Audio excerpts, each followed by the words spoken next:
sobre a época dos juízes e os pontos principais da organização política dos juízes, e elogiei muito a Débora, que foi uma boa juíza, mulher, na época dos juízes, e é onde aconteceu a história de Ruth, diz a Bíblia, que na época dos juízes e tal, né? Então, por isso eu gostei, achei bom fazer assim, fincar um pouquinho os nossos pensamentos em cima das realidades para ajudar a entender. E depois um pouquinho sobre a reconstrução também, né? Que foi na época que se acredita que foi escrito o livro de Ruth, para contestar o problema das mulheres estrangeiras que estavam sendo abandonadas pelos maridos e a promessa deles não se casarem com nenhuma estrangeira para não se misturar e que a culpa do pecado deles poderia ser esse de casar com estrangeiros e estrangeiras que não eram do povo de Deus e tinham costumes diferentes. Então, levou ao pecado. E foi mais isso que eu fiz, e depois a gente viu o livro de Ruth, um pouquinho, né, o símbolo dos nomes que foi dado, que a história não tinha nome, com certeza, né, era uma mulher que mudou, era uma moça que tal, mas os nomes foram colocados para explicar um pouquinho a situação que cada um viveu. Então, foi só isso da minha parte que eu coloquei. E agora vamos ler, né, o segundo, terceiro e o quarto capítulo.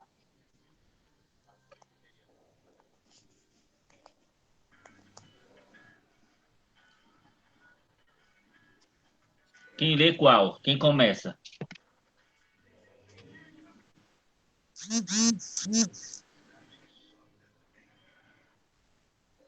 Pode?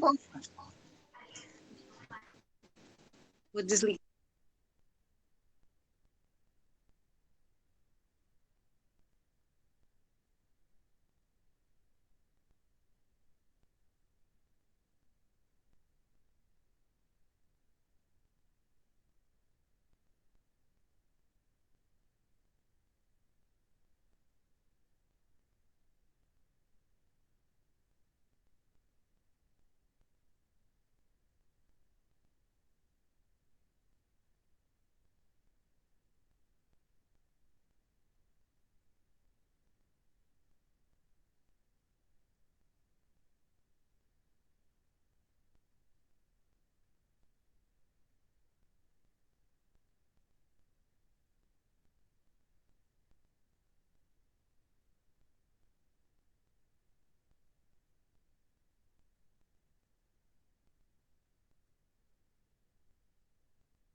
Ela pediu: deixa-me respigar e recolher entre os feixes, atrás dos segadores. Veio e ficou desde a manhã até agora. Só descansou um pouco na choça. Boaz disse a Rute: ouça, minha filha, não vás respigar noutro campo, nem te afastes daqui, mas fica junto com minhas criadas.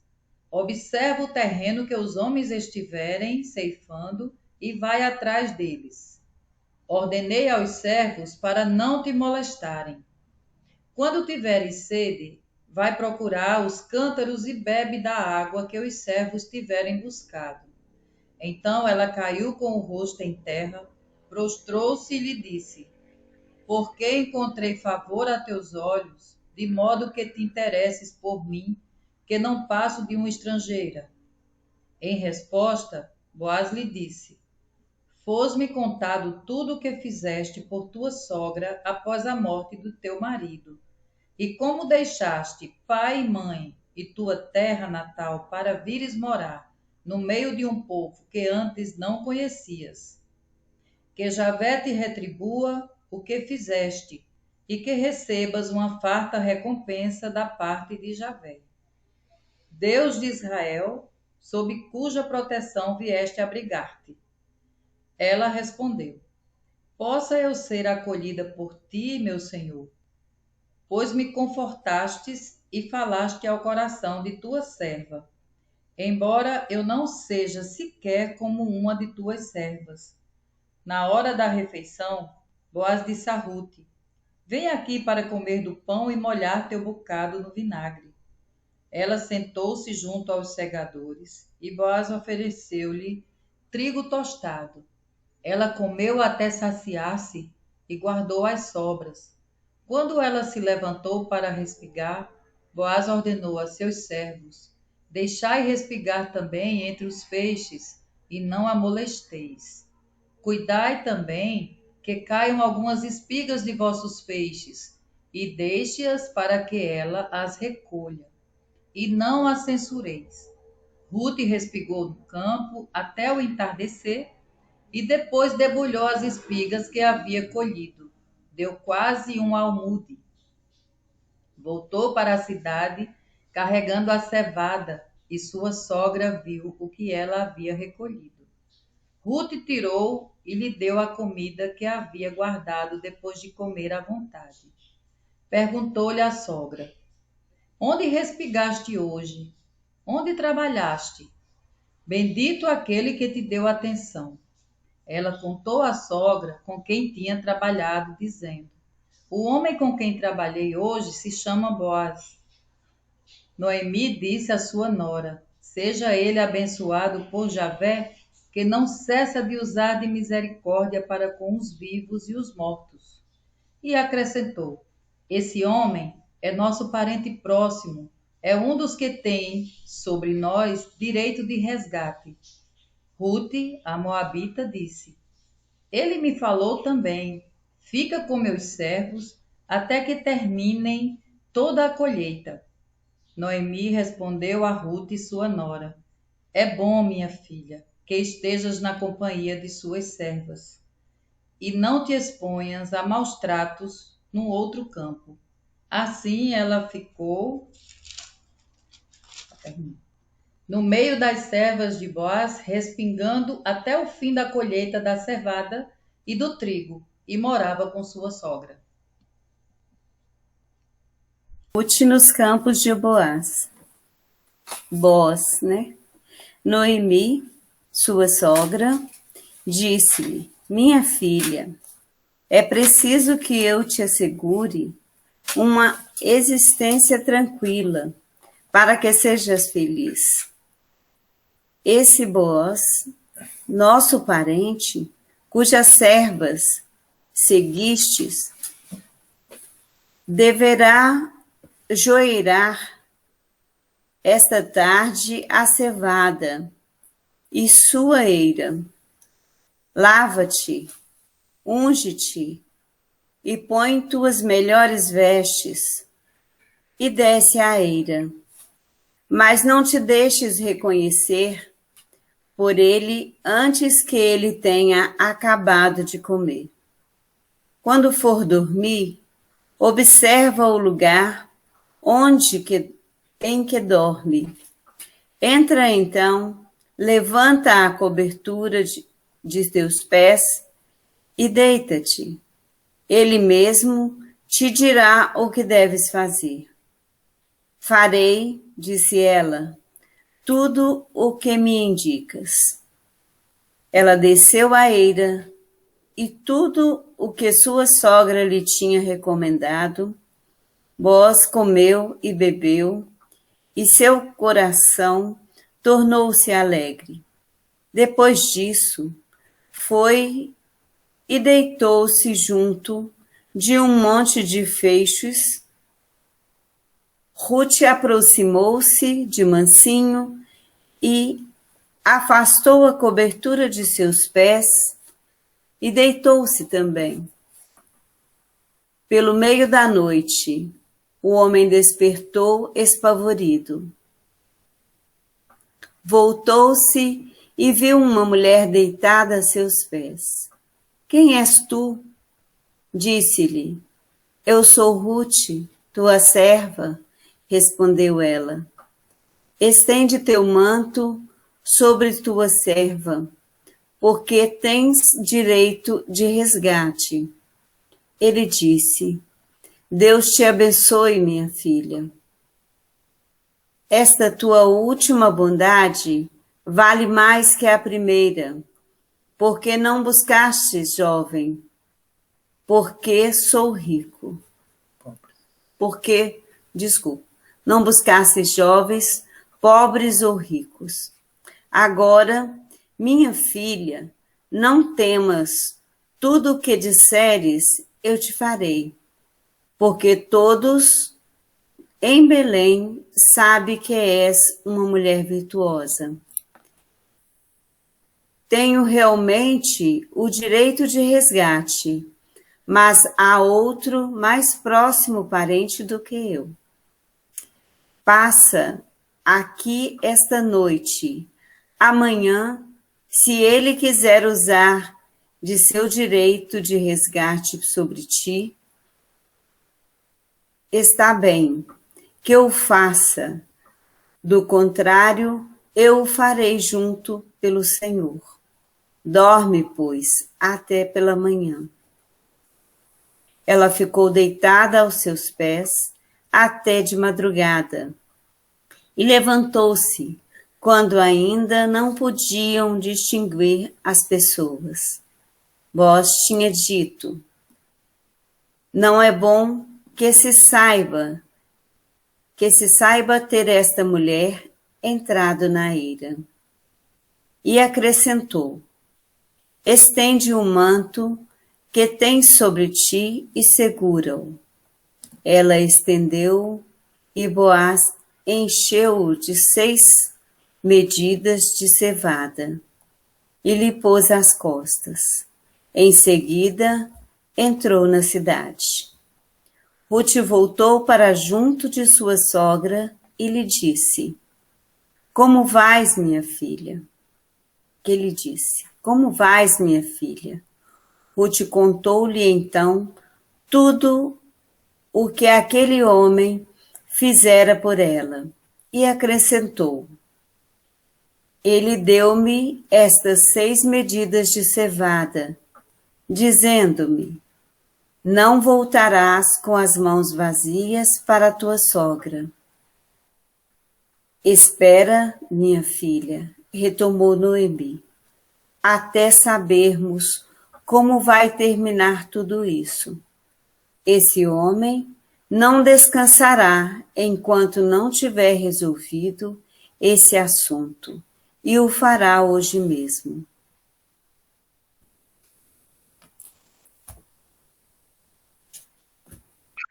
O casamento.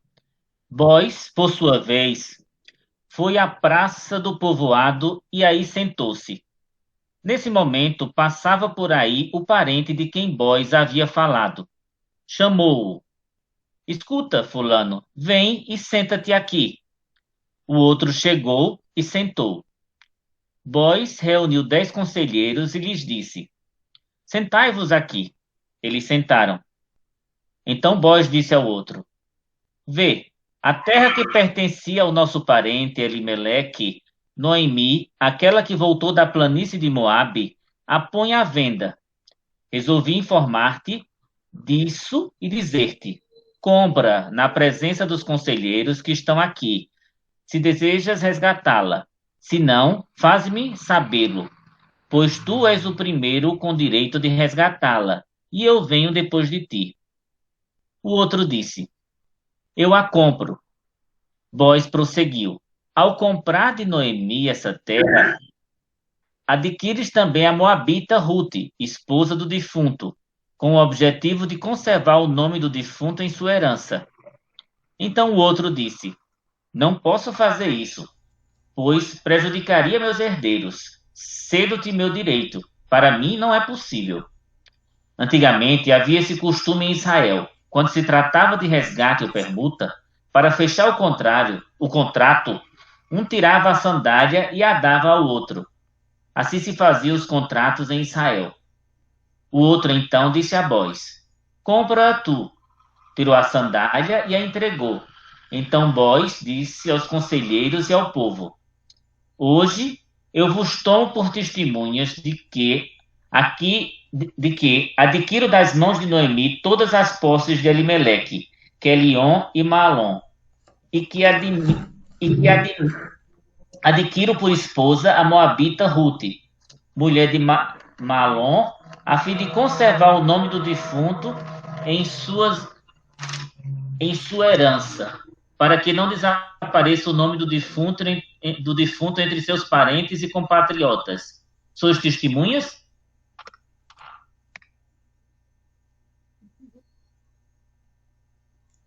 11.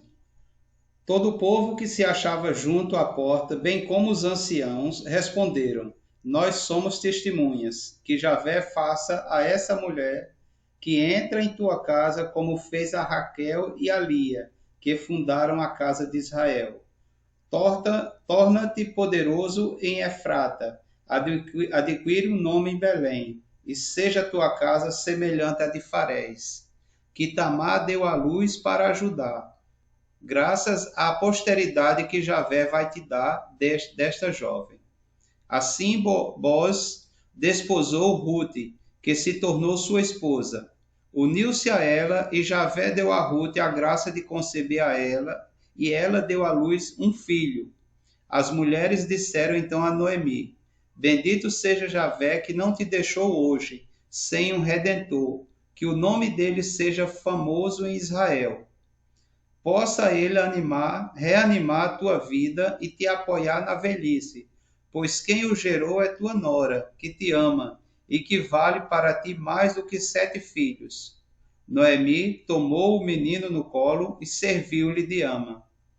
As vizinhas deram-lhe um nome, dizendo: Nasceu um filho a Noemi, e o chamaram Obed. Foi ele o pai de Jessé, pai de Davi. Genealogia de Davi. Esta é a posteridade de Farés. Farés gerou Esrom. Esrom gerou Ram. E Ram gerou Aminadab. Aminadab gerou Naasson. E Naasson gerou Salmão. Salmão gerou Boz. E Boz gerou Obed. Obed gerou Jessé. E Jessé gerou Davi.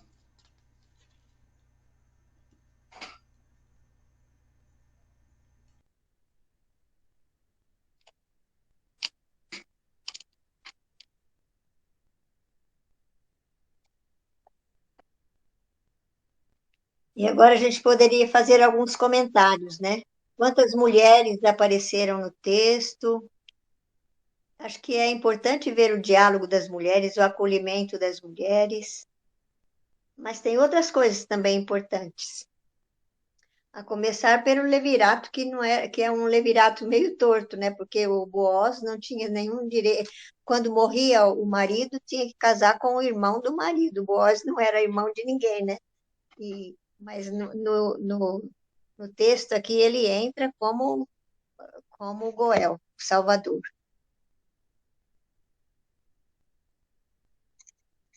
E é só uma pergunta também, disse, nessa história, o que você nos passou, a importância dos nomes, essa primeira pessoa, né, que teria o direito, né, não é nominado, é fulano, né? Aí eu não me chamou a atenção também, né? Esse a quem caberia, né? Porque também o Moab é muito perspicaz, né? Primeiro diz, olha, vai ter a terra, tal. Ah, eu quero, sim.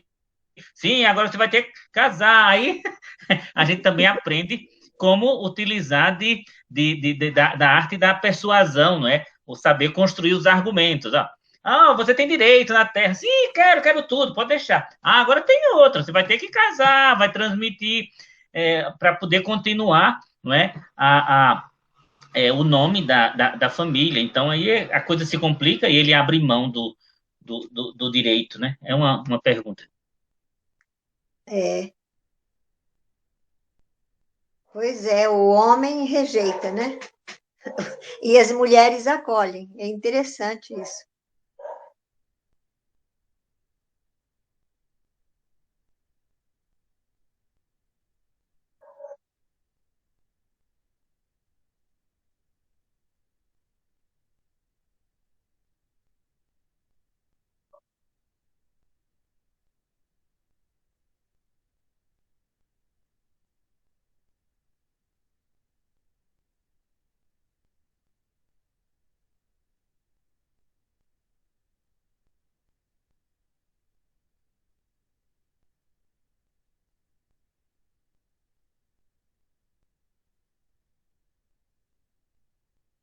Tem um detalhe também interessante, que se a gente pega o Evangelho de Mateus, ele começa com a genealogia de Jesus.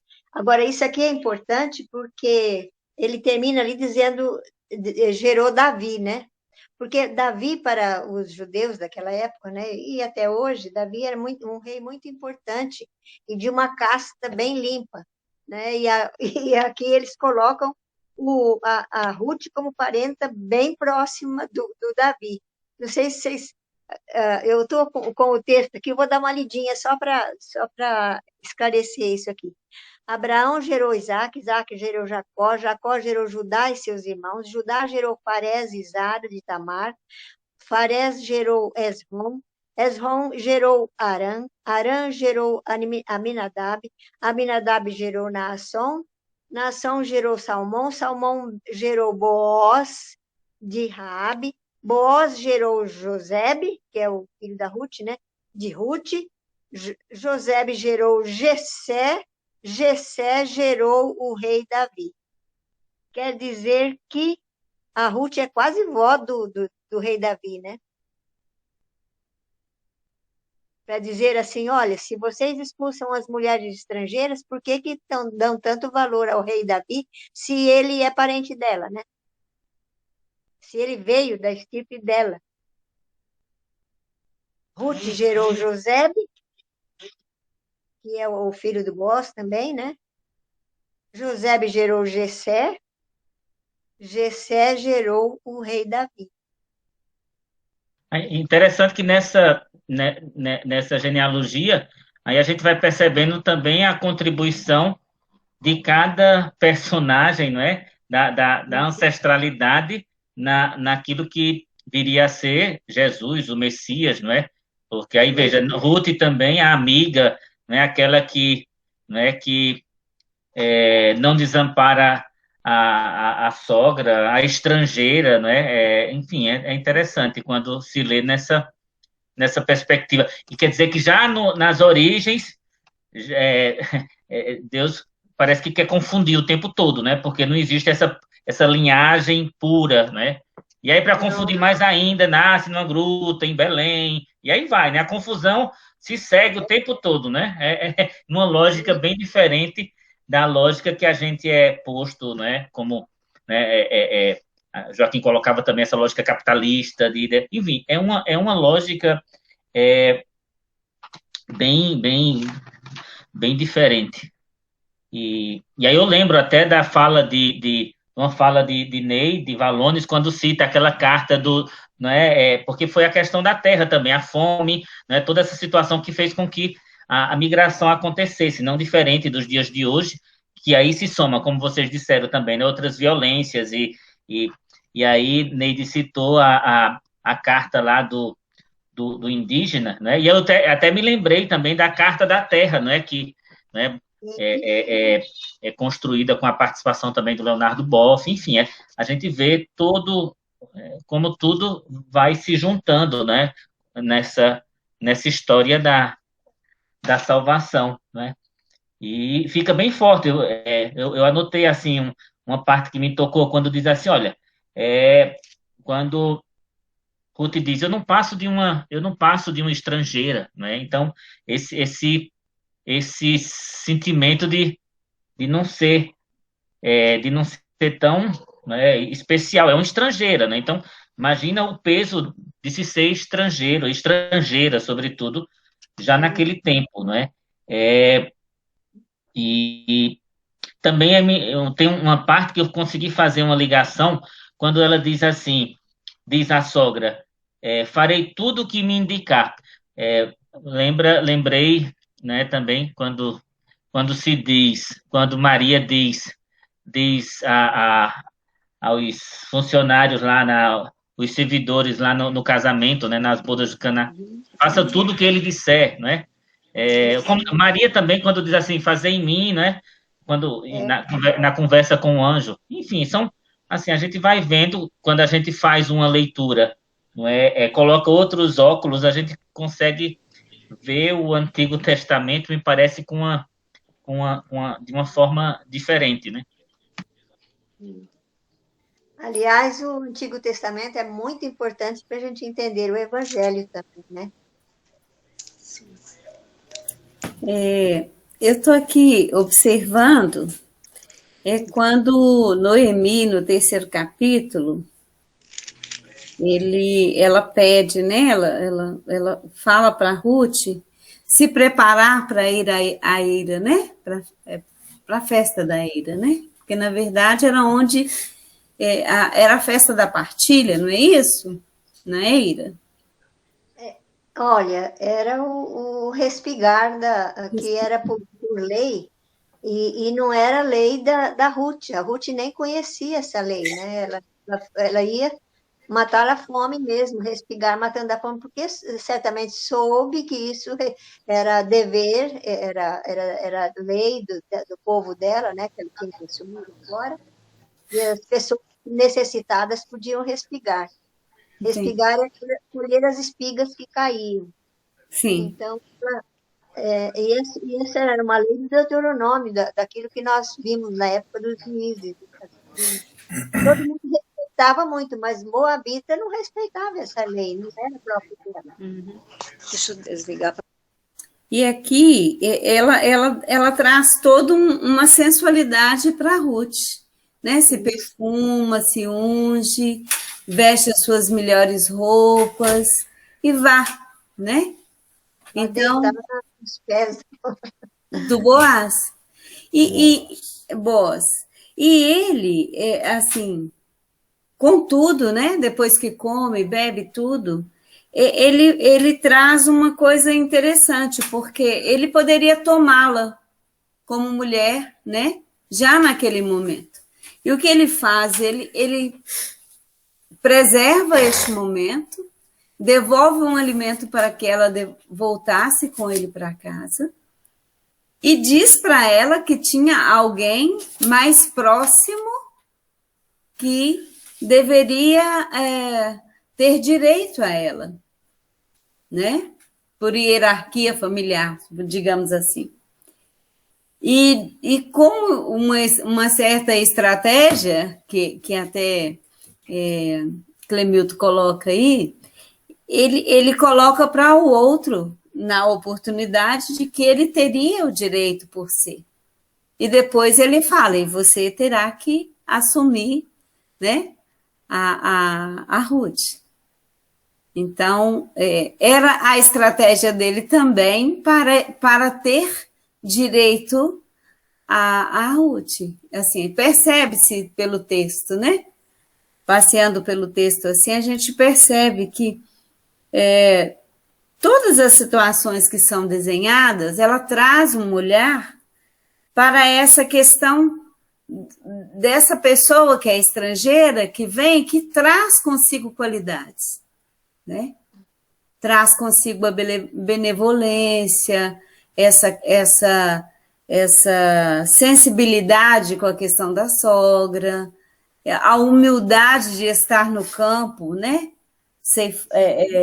Recolhendo ali o espigar e tudo mais. Então, e depois vem esta parte que você traz, que mostra da genealogia de Jesus, né? Que chega até Davi aí, depois nós vamos desembolando.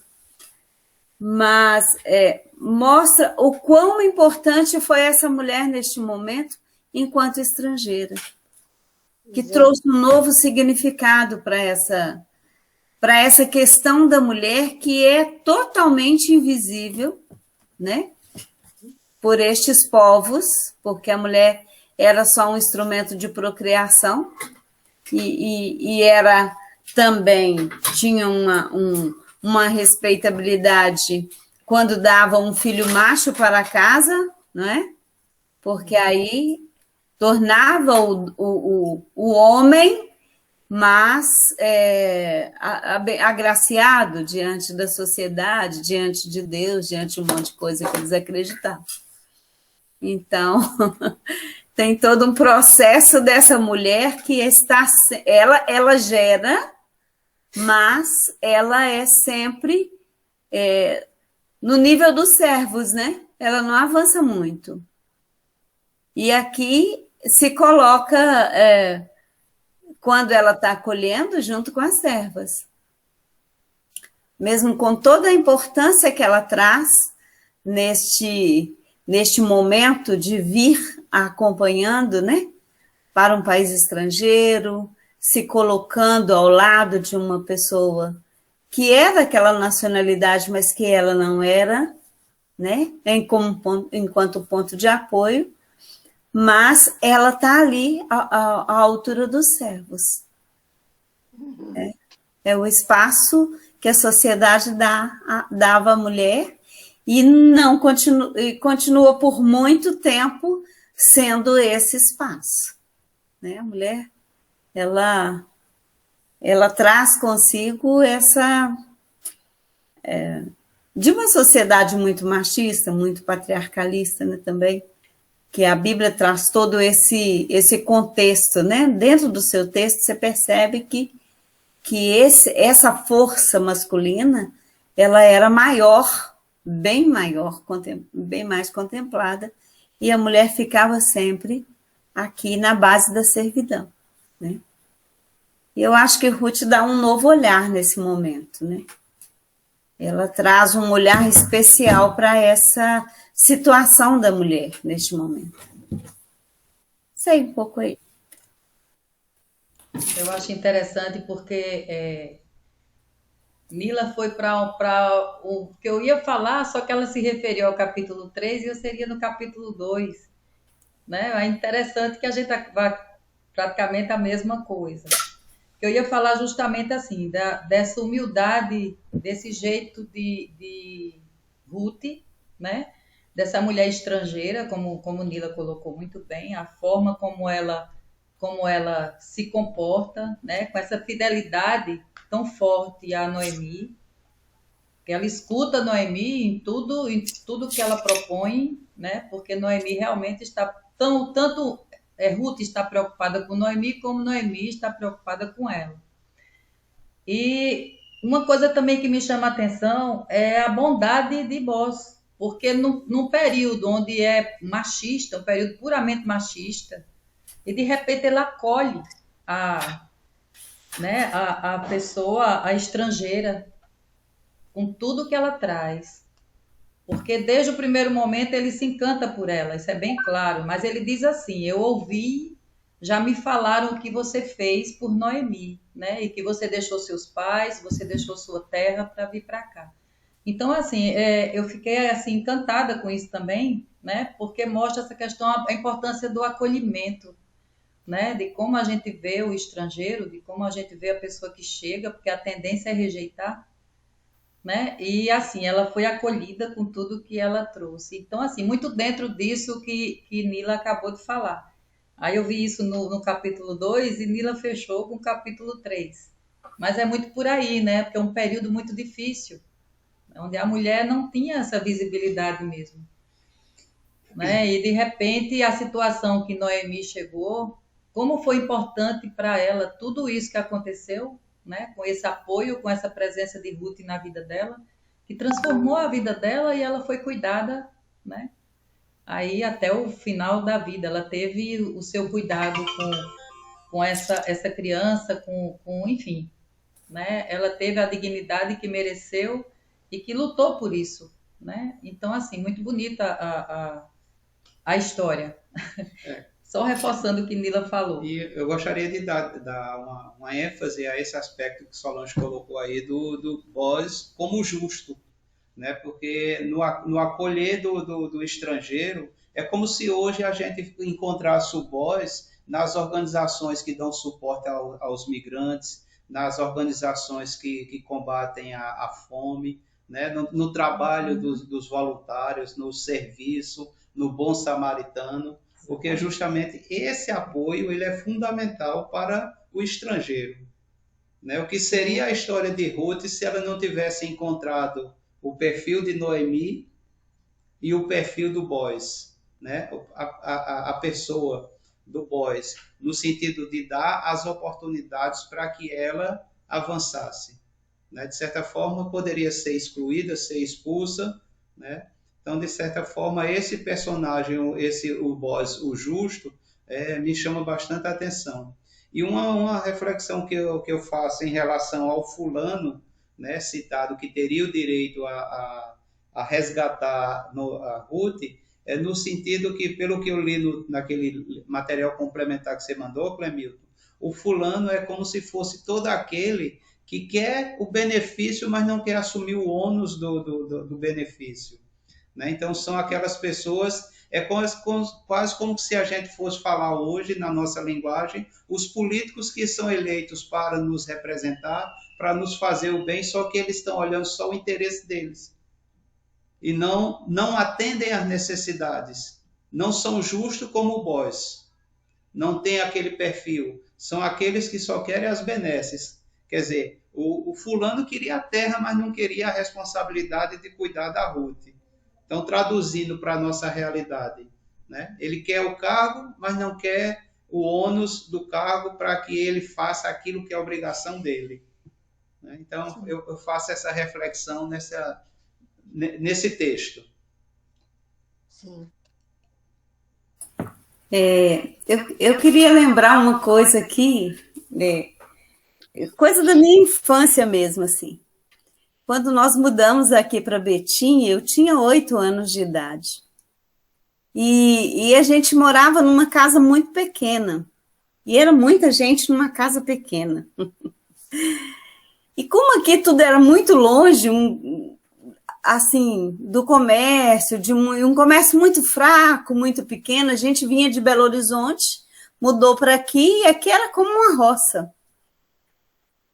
Sempre passava alguém pedindo posada, era uma coisa diferente, né? E como a gente tinha morado em BH, e era assim, bem mais próximo do centro da cidade, a gente não tinha isso em Belo Horizonte, né?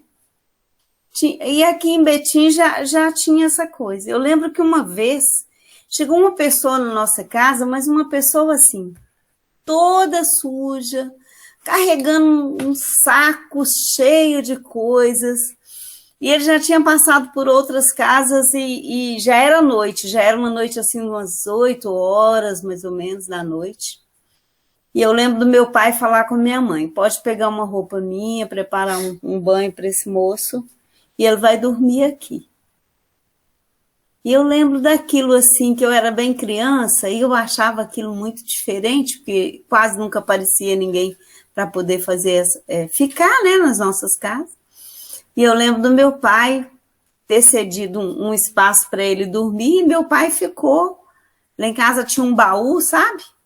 E ele se ajeitou em cima do baú e falou, olha, você pode dormir tranquilo, eu vou ficar por aqui. Porque, na verdade, eu tenho meio esse hábito. E ficou por ali.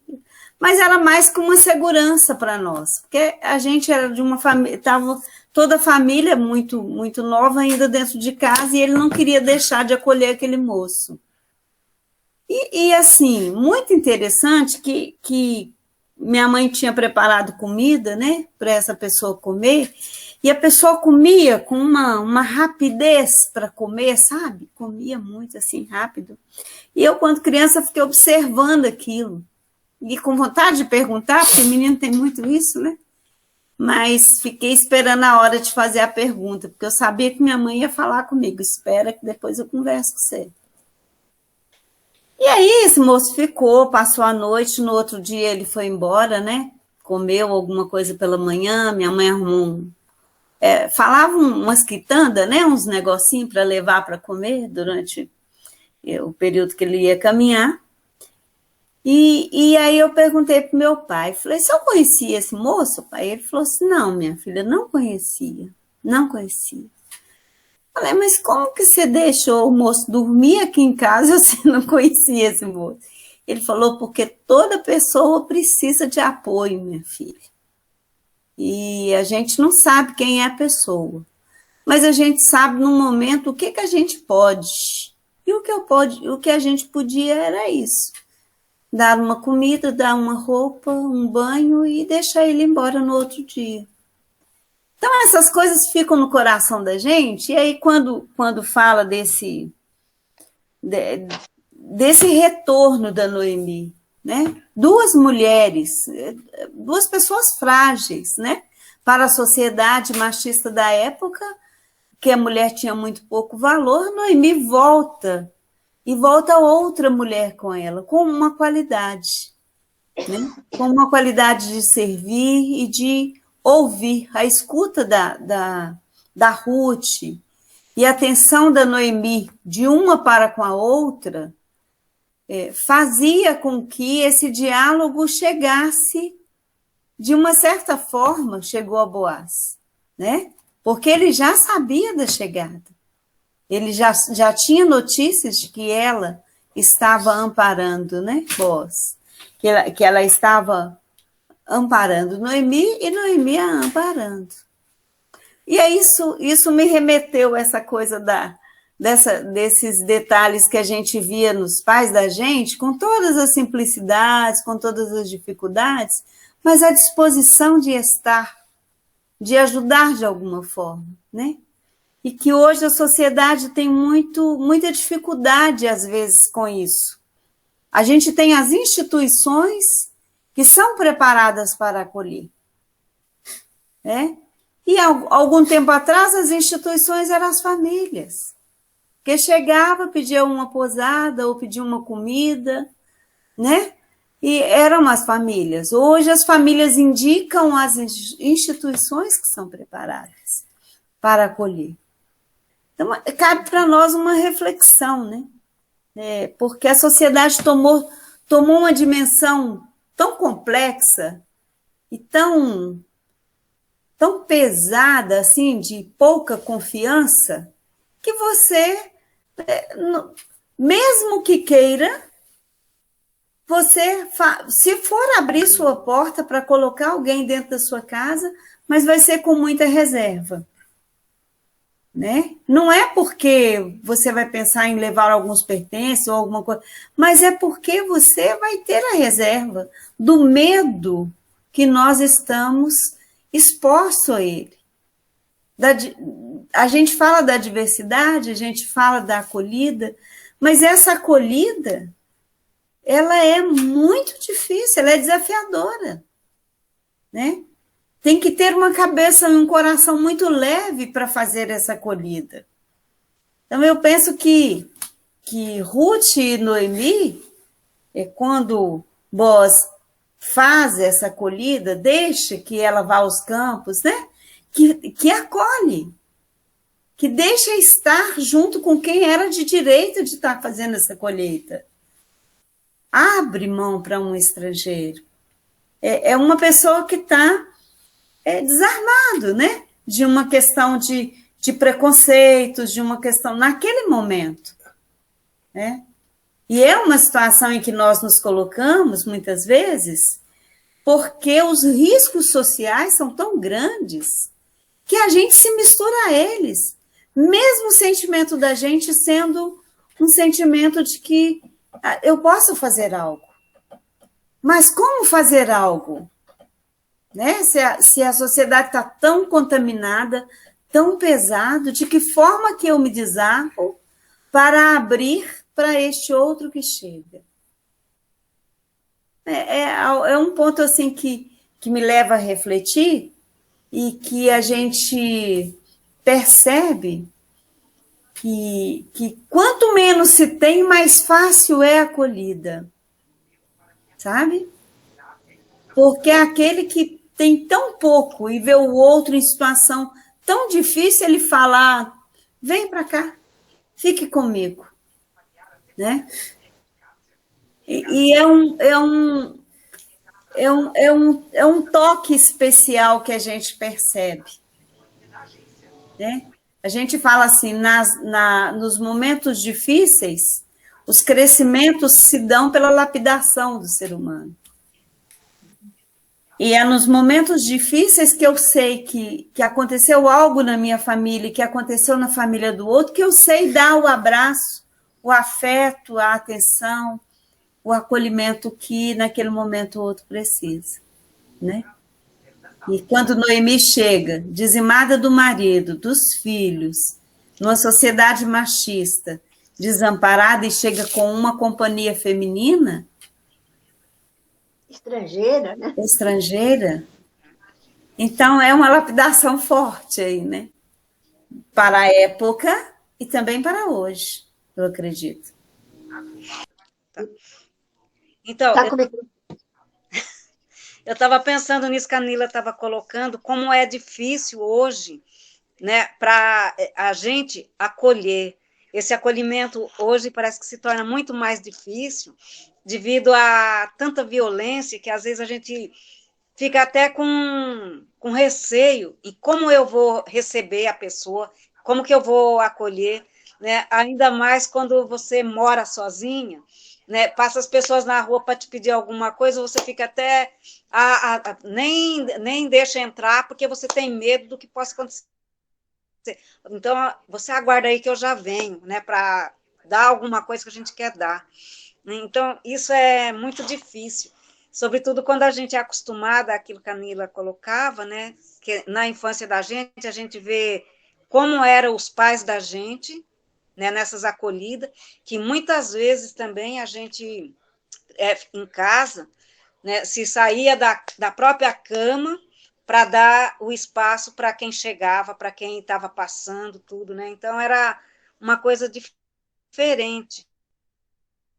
Né? Isso me remete lá a Noemi e a Ruth, né? Porque elas sendo estrangeiras, tendo que fazer tudo isso, mas ao mesmo tempo, né? Tudo isso daí, por mais que fosse difícil, elas estavam regressando para algo que no pouco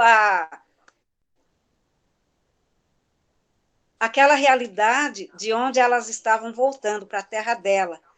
Né? Então, quem não conhecia era Ruth, mas o que Ruth se propôs desde que ela decidiu voltar é acolher tudo o que fosse para acolher, né? Então, é esse sentido, ela está aberta a esse acolhimento também, né?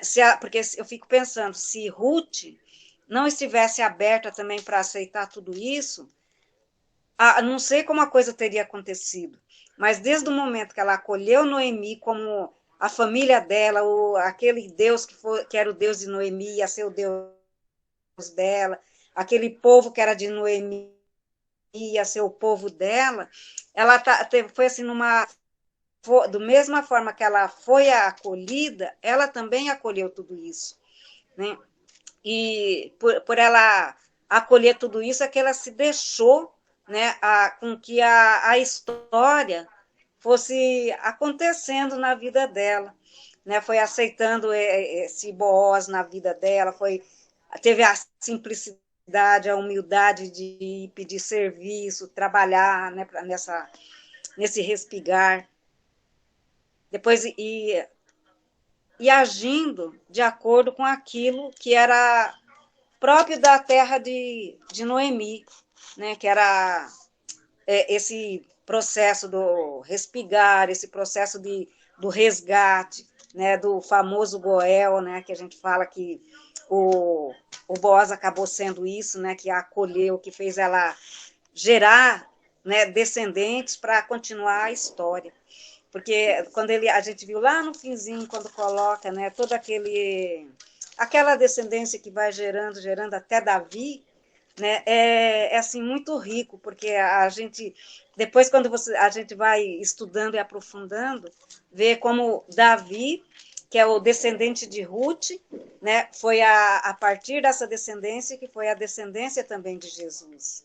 Então, isso para mim assim é muito rico, como a história vai se repetindo, vai sendo reconstruída, vai sendo perpassada em cada realidade, né? E para a gente hoje, né, tudo isso é muito, não sei nem como explicar, mas é tão difícil, né, a gente talvez aceitar, né, essa realidade assim histórica, né, essa história onde vai sendo construída até chegar a uma história de salvação, que começou a salvação de Ruth e Noemi ali com Boaz, né? E a salvação para nós, enquanto cristãos, depois ela vai acontecer lá em Jesus Cristo, que é um outro caminho que vai se seguindo. Então, sei lá, fiquei pensando assim que esse livro de Ruth, ele nos dá muita esperança, não essa esperança qualquer, mas essa esperança que está sendo colocada hoje, da esperança do esperançar, de ter confiança que dias melhores virão, né? Que coisas boas podem ocorrer na vida da gente. Então, sei lá, eu fiquei pensando um pouco isso, né? E toda a riqueza que esses 4 capítulos tão pequenos vem trazendo para a vida da gente, né? Para ir passando assim cada momento. Então, é um pouco isso que eu teria a partilhar. Talvez teria muito mais coisa, mas você vai juntando uma coisa aqui, outra ali, e vai se perdendo muita coisa na medida que a gente vai fazendo a leitura, tudo assim. Então, é um pouco isso. Assim, é só assim, algo que me chamou a atenção, né? Que me vem a partir dessa escuta, né? De certa forma, obviamente, dentro das condições, né, das possibilidades do tempo, né, daquilo que era vivido, como que também Ruth pôde fazer certas escolhas, né? Ruth e Noemi, porque veja, pensando agora, era o fulano que tinha o direito, estava poderia muito bem Noemi ter dito, olha, vamos procurar o fulano, que é ele que pode, né, tem como fazer acontecer essa lei, né, do resgate, da manutenção do nome da família, enfim. Também Ruth, ela poderia ter, assim como a outra nora de Noemi, poderia ter ido para a terra dela, mas ela se fez estrangeira, né? De certa forma, não deixa de ter o elemento de escolha. A gente sabe que as possibilidades elas não são tantas assim, não é? Mas não deixou de ser uma escolha quando ela opta, né, em seguir não é, a sogra. Sua terra será minha terra, seu Deus, o meu Deus. Enfim, foi uma escolha. E mesmo na condição de serva, eu estou lembrando também de algo que eu li, acho que foi no texto mesmo do Josélito, né, desse que Afonso fez referência, porque também ela diz assim, olha, sou sua serva, coloque seu manto sobre mim. Então, assim, ela também, de certa forma, dá as cartas, né? Nesse sentido, eu não sei, mas para destacar, em meio a uma sociedade patriarcal, machista, né? Enfim, toda a condição que a gente sabe que ainda hoje existe de dominação masculina e como que essas mulheres elas foram, né, traçando o próprio caminho, né, fazendo certas escolhas. E algo também que eu quero destacar, quando Afonso fala assim, o BOS representa as organizações que acolhem, sim, e de certa forma, eu acho que cada personagem, né, quando a gente faz uma leitura mais, digamos, psicológica, né, digamos assim, mais apelando para o entendimento dessa psicologia mais profunda, cada personagem, e nisso está a riqueza dos textos da Bíblia e dos textos clássicos, a gente pode fazer várias leituras sem que elas, né, se choquem, né, representam um pouco dimensões da gente mesmo, né, quando a gente resolve virar as costas, né? A gente tem uma órfã na gente, um Boaz, um Noemi, né? Uma Ruth, uma pessoa amiga que acolhe, que está junto, aquele que quer os benefícios, mas não quer o ônus disso, né? O fulano, né? Às vezes quer fazer omelete sem quebrar o ovo, enfim. Em alguns, a gente nem sempre consegue ser, né, o exemplo, né, que Nila colocou para a gente, né, do pai, da mãe, que acolhe o estrangeiro. Então, ora a gente acolhe, ora a gente dá as costas, ora a gente é amigo, ora a gente quer só os benefícios, ora a gente... Enfim, parece que é quase como a gente pode estar o tempo todo se analisando nessa perspectiva também.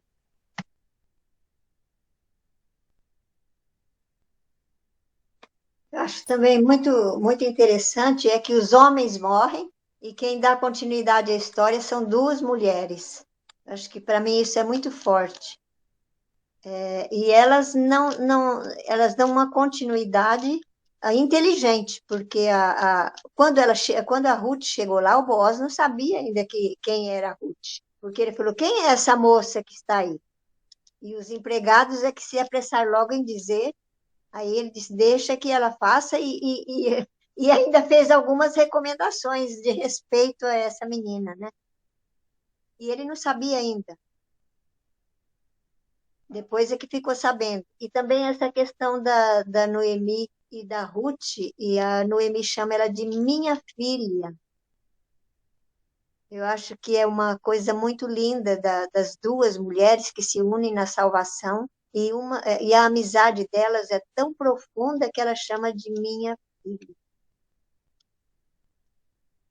O versículo que fala de respigar, posso ler? É só um versículo. 19, versículo 9 dos Levíticos. Quando cegardes a da vossa terra, não cegareis até o limite extremo do campo. Não respigarás a tua messe, não rebuscarás a tua vinha, nem recolherás os frutos caídos no teu pomar. Tu os deixarás para o pobre e para o estrangeiro. Eu sou Javé, vosso Deus. Essa lei era muito forte de respigar, né? Tinha que deixar para o pobre e o estrangeiro. Qual é o capítulo, Dirce?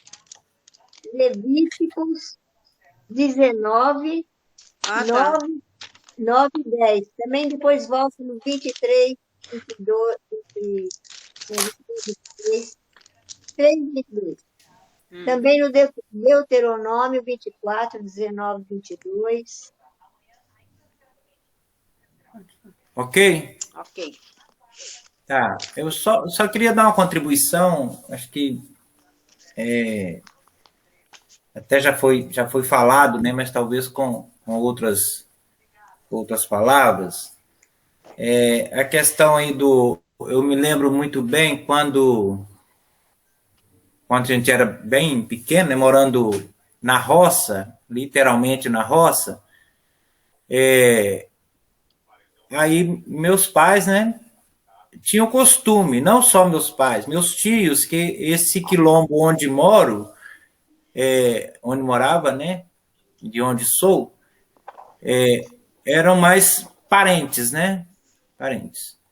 E aí, na pós-colheita, tinha questão aí desse respigar, só que tem outro termo, né? Que é bater palhada. Você já ouviu, alguém de vocês já ouviu falar isso? Bater a palhada. Não. Ou soca.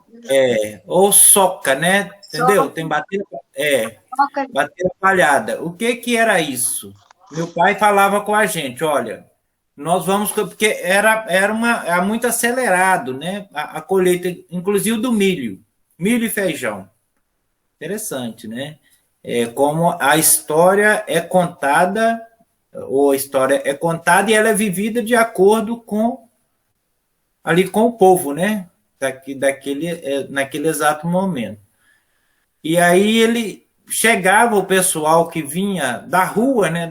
Da rua para a roça, para bater essa palhada.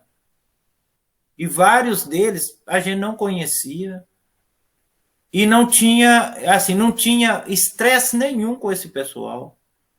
Interessante. Eu achava aquilo muito. Agora a gente vendo esses termos aí essa linha, né, de raciocínio conectada com o termo, é muito interessante como isso se deu e isso se dá e continua se dando, né?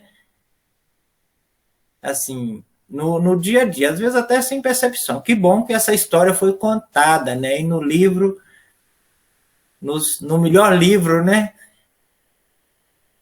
Essa história de Ruth. Quantas Ruths, né, não tiveram oportunidade de contar a sua história, né?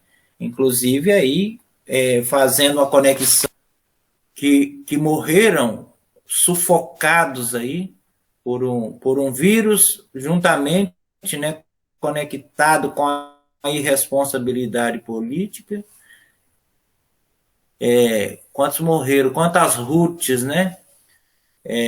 Noemis e outras mulheres que morreram, homens e mulheres, né?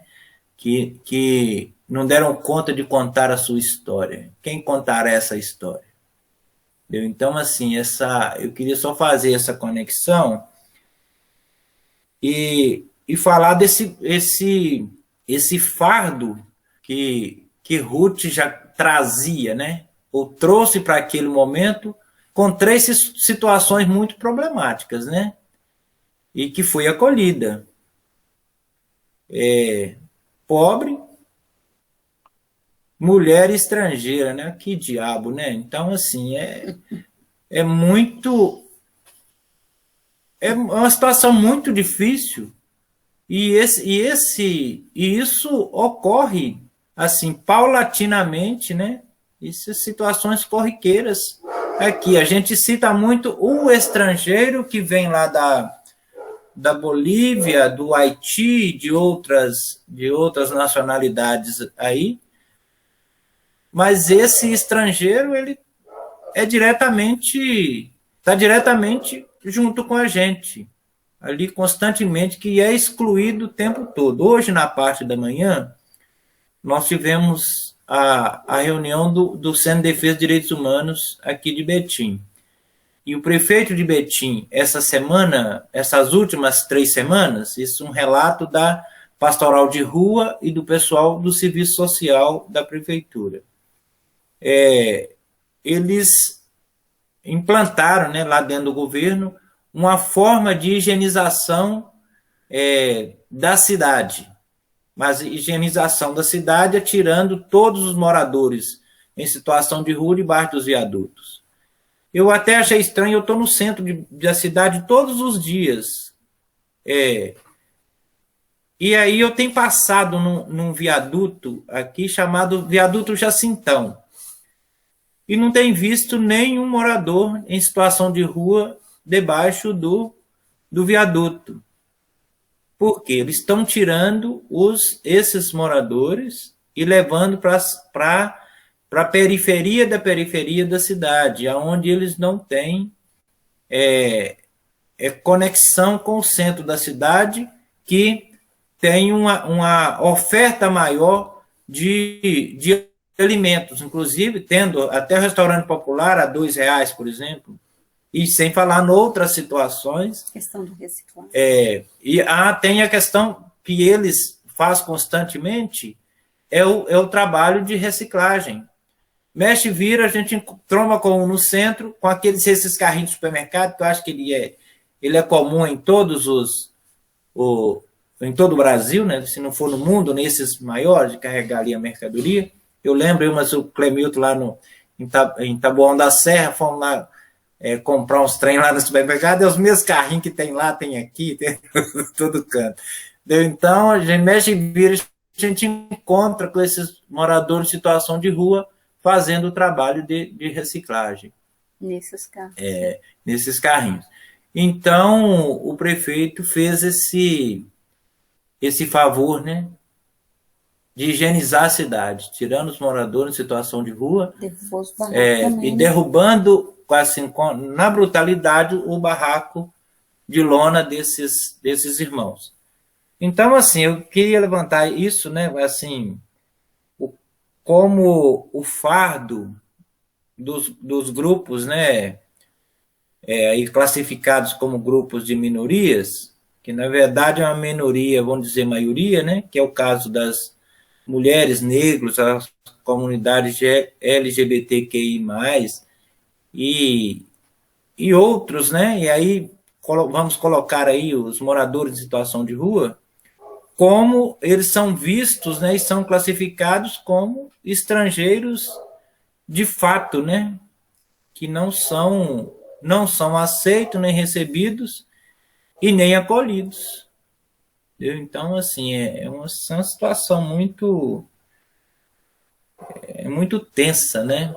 E cabe a gente lembrar aqui, Joaquim, pegando um pedacinho da sua fala, é que as casas de passagem que fazem acolhimento, a casa de passagem, porque Betim tem apenas uma e Contagem também uma, que faz o acolhimento das pessoas em situação de rua, migrantes, né, e outras pessoas que estão em trânsitos,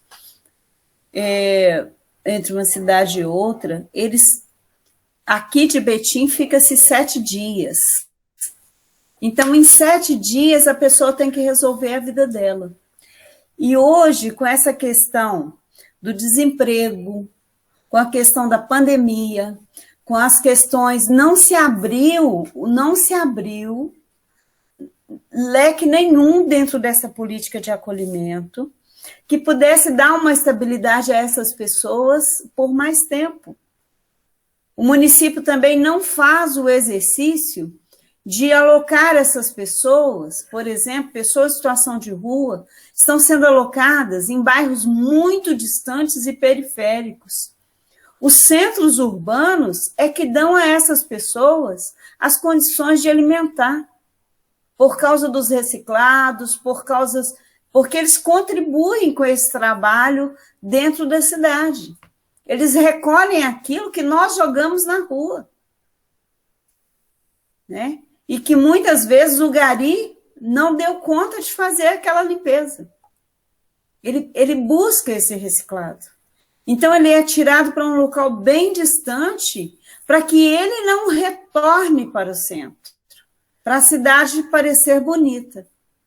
E essa outra situação do desemprego está levando famílias para debaixo do viaduto, que vendem tudo o que tem, que ficam em algum tempo em abrigo, mas que volta para a rua, porque não tem como. Então, as famílias compram aquelas barracas não é de lona, não, aquelas barracas que você arma para você fazer acampamento. Tem famílias que levam ali dentro um colchão, os cobertores, e só é o que resta. A casa de aluguel ficou, o que tinha vendeu, e fica ali com criança pequena, com marido, mulher, usando os banheiros de loja, usando tomar água em locais mais fáceis, alimentando do que ganha de algum dinheiro, de algum trabalho, para poder comprar um lanche. Esta é a realidade. Distante dos nossos olhos, às vezes, porque às vezes a gente passa tão rápido que a gente não tem como chegar para saber se está vindo de longe, se não está, se já está ali há muito tempo. Mas quem está fazendo um trabalho de ponta com as pessoas em situação de rua está denunciando isso dentro dos direitos humanos, como a gente viu hoje, de uma forma que 2 pessoas acompanharam de perto tudo que ocorreu. E a pessoa que retirou, que derrubou o barraco, porque derrubaram o barraco, e ele agora está debaixo de uma lona, né? De uma barraquinha desse estilo. Então, assim, as pessoas, quando tirou esse grupo de pessoas que estavam debaixo do Jacintão, ela foi para o jornal em destaque. E é uma assistente social que já foi conselheiro tutelar, que é o Tarcísio, né? Uma pessoa que já foi assim, que não é dizer que não conhece da política. E é um diretor da média complexidade na cidade de Betim. Então, assim, olha, é muito difícil ser estrangeiro, ser negro, ser pobre e estar morando de aluguel, porque a qualquer momento você vai para a rua. Né? E a rua é um espaço que acolhe, porque ela não tem nada que diga você não pode ficar aqui. Então, é essa rua que acolhe, é abrir a barraquinha na calçada, dormir à noite na porta de uma loja que oferece uma guarita um pouco melhor. Então, assim, a situação de política pública para acolhimento de pessoas para entender esse viés do que está acontecendo, ela está totalmente cega. Ela está fazendo exatamente um exercício rápido do que tem de ser feito e fazendo vistas grossas, não sei se é bem essa palavra, a realidade que está posta. Tá? É um grande desafio e assim, o livro de Ruth nos aponta isso, né? Do acolher, do dar a oportunidade da pessoa buscar o seu alimento, de permitir que o outro possa, mesmo sendo estrangeiro, mesmo não estando incluído dentro daquela situação social privilegiada, que é hoje privilégio de poucos ou de alguns ter trabalho, ter casa e ter pão na mesa. Agora, tem uma outra situação que aí não é o contrário, né? Mas é algo adverso até do colocado, né?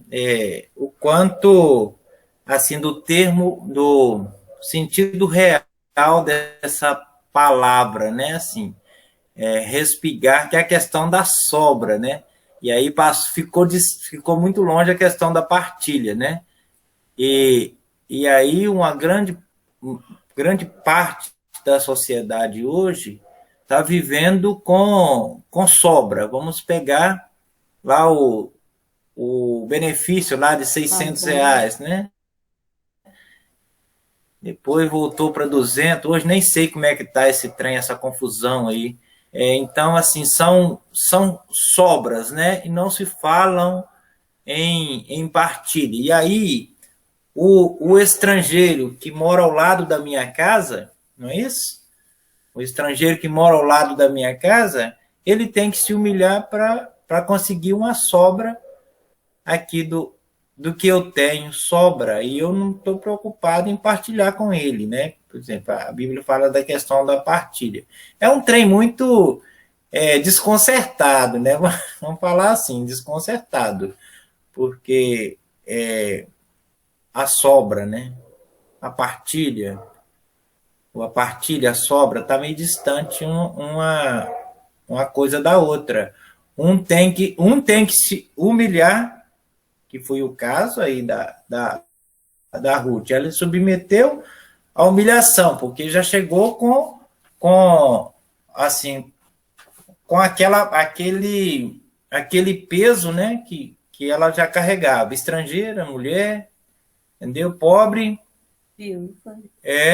viúva, e aí eu tenho que me humilhar, porque senão não vou nem sobreviver, né? Então, assim, é um trem muito desgraçado, mas é real que a gente está vivendo isso no Brasil, vivendo agora, aqui e agora. É uma situação semelhante, e não é papo furado, não. Nós estamos vivendo uma situação semelhante, né? Que uma pessoa viveu, não sei quantos 1000 anos atrás, e que a gente está vivendo aqui no nosso meio. Então, é isso, é uma contribuição que eu assim, pensei, eu acho que eu queria passar para vocês. Agora, veja, eu estava pensando, assim, porque, veja, apesar de ser uma sobra, Joaquim, eu penso assim, no contexto, era como disse, colocou, né? Existia essa lei, né, de deixar, porque hoje, se a gente perceber, parece que é pior. Quando você falava no começo essa questão mesmo do capitalismo, veja, para manter o preço do frango, aí vai queima os pintinhos, né? Para poder. Então, assim, hoje você nem às vezes não se quer permitir nem que o outro tenha acesso à sobra, porque o sistema é construído de uma forma que a gente, daqui a pouco, a gente que é natural, não é? Que para manter o preço, então você tem que jogar fora litros e litros de leite, você tem que queimar pintinho, você tem que afogar o gado, você tem que, enfim, é uma lógica perversa, né? Você tem que destruir, envenenar a terra, você tem que trazer sementes que vão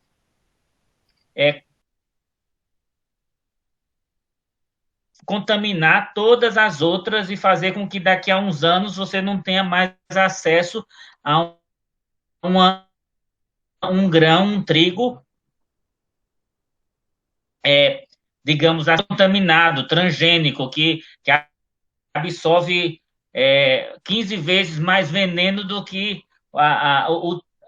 do que enfim, do que é permitido em qualquer lugar minimamente civilizado. Então, parece que a situação é até mais difícil, é até interessante quando você coloca, digamos, quando traz à memória essa bater a palhada, enfim, são experiências que acho que é interessante para a gente se dar conta que existe uma lógica também diferente. Pode não ser ainda as espigas que o Bosch diz assim, deixa lá, solta lá umas espigas de uma maneira discreta, sem que, né, porque tinha esse cuidado também, que é para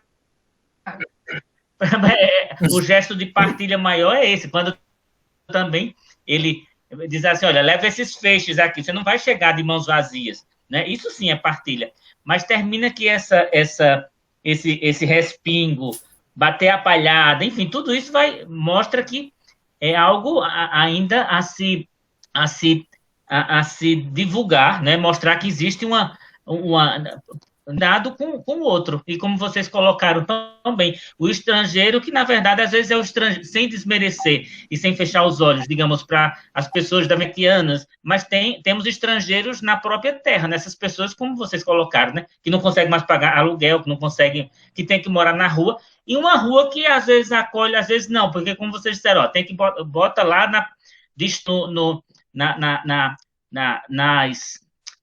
nas portas das lojas, tornando essa cidade inóspita. Vai para higienizar, até se for, como se outra pessoa. São Paulo tem muitas histórias assim, de colocar a pessoa estar dormindo no gelo de seu banho nas pessoas. Isso não é acolhida, né? Então, assim. Um dado importante também do Boaz é que ele joga o manto sobre ela. O manto, naquela época, era o sinal do poder. Então, ele empodera a Ruth. Eu achei lindo isso, porque não precisava de tanto, né? Afinal, ela tinha o trigo, tinha o que comer, mas ele faz questão de jogar o manto nela.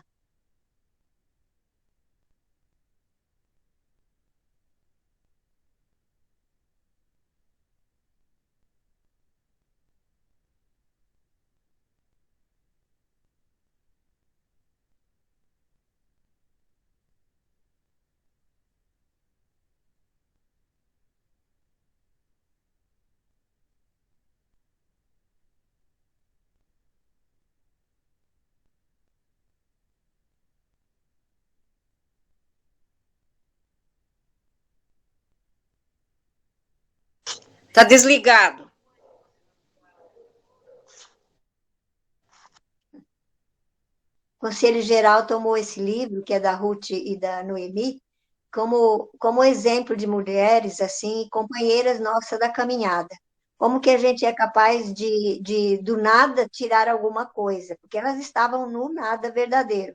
E elas, em duas mulheres, porque os homens todos já tinham morrido, elas vão e cumprem a lei, e com a própria lei, se serve da própria lei para conseguir aquilo que precisa. Então, tem muita esperteza dessas mulheres, tem muita constância dessas mulheres, tem muita amizade entre essas mulheres, tem tudo de bom entre elas. Então, acho que na época que a gente está vivendo, é um norte assim para a gente continuar a vida e continuar a nossa missão, né? Só trazendo um exemplo do começo que Joaquim colocou, né, nesse sentido, eu acho que cabe nesse sentido. Quando coloca lá do Rodoanel, né, veja, usar dessas, veja, está se servindo da própria lei para colocar um monte de emendas, né, como uma forma, porque, veja, qual seria outro caminho? Não sei, outro caminho é o que? Pegar uma pá, uma enxada, um revólver e sair atirando nos tratores, né? Se não for esse, o que é que sobra? É a gente usar das artimanhas né, daquilo que é possível fazer dentro da lei. E aí, dentro da lei, vamos encher de ementa, vamos atrapalhar o processo até que seja possível discutir isso e encontrar aliados mais poderosos, digamos, né, lá no Planalto, enfim. Talvez seja um exemplo assim nesse sentido, né, de usar da própria lei, porque elas utilizam, né, também da própria lei que existia.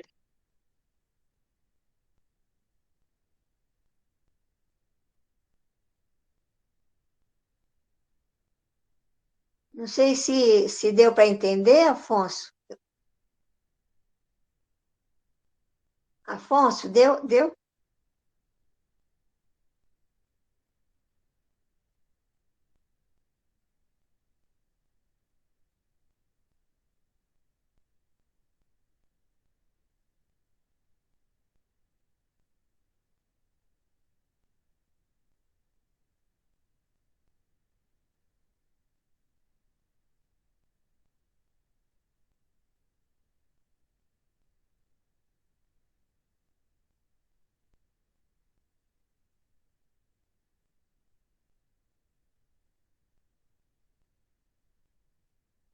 Uhum. Eu acho também.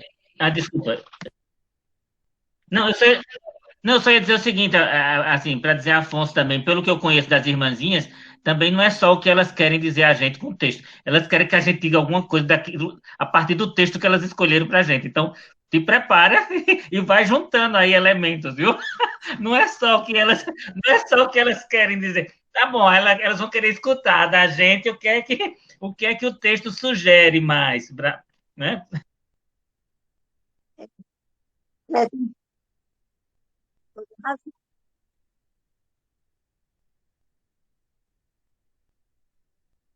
sim.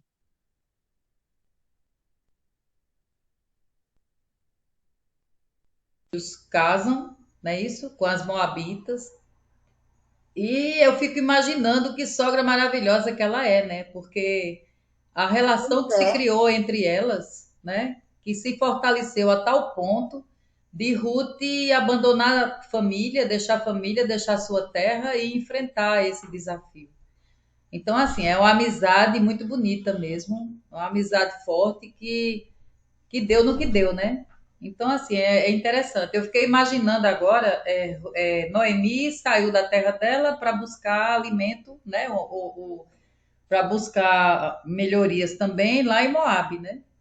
E de repente ela volta, ela constrói, há uma construção aí muito segura de uma amizade, de uma amizade sincera, e faz com que Ruth, por conta dessa amizade, venha com ela para enfrentar esses desafios, porque grandes desafios, né? Realmente é um sim corajoso, é um sim muito corajoso. É o momento em que ela faz a escolha, como o Clemito falou, né? E exige coragem, porque ela não sabia o que ia acontecer. Elas voltam para enfrentar o que tivesse pela frente e a unidade delas, a amizade delas, essa força que vem delas conseguiu, né, trazer tantas mudanças positivas e organizar a vida das duas, né? Então é muito bonito todo esse processo. Eu não sei, tá gravando, mas eu tô lembrando assim. Aí porque a Solange falou da sogra, dessa relação da sogra, da nora. Aí o pessoal é até para fazer um contraponto àquele ditado, né? Que diz assim: que feliz foi Adão, que não teve sogra nem caminhão, né? Aí a gente pode colocar um outro ditado, né? Talvez assim: feliz foi Ruth, que teve uma sogra e um bom marido depois do seu finado defunto, né? Assim, uma mulher muito virtuosa, muito cheia, teve muito sortuda no final das contas.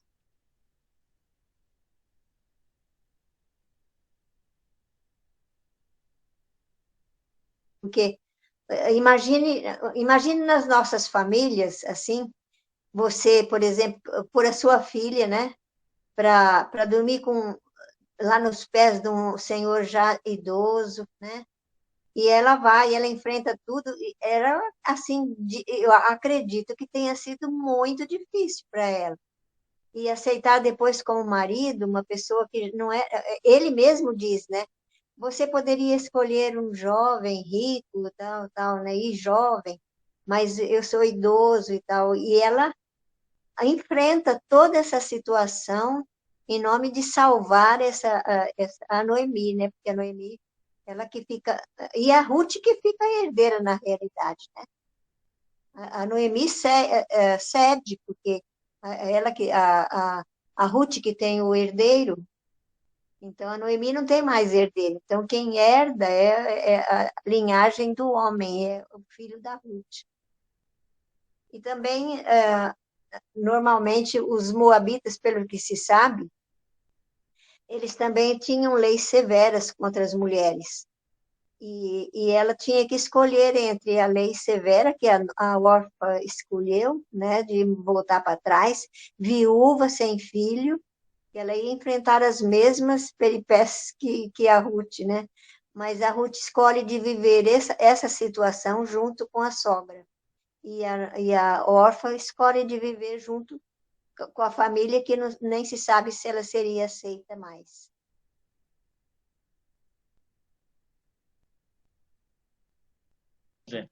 Não, e lembrando, assim, essa questão do casamento na Bíblia de Jerusalém aparece, né, que é uma referência a Deuteronômio, né, capítulo 25, versículos de 5 a 10. Aí tá a explicação dessa questão do casamento, né, de preservar o nome da família. Na Bíblia de Jerusalém tem essa referência, né? Tem, a lei do levirato.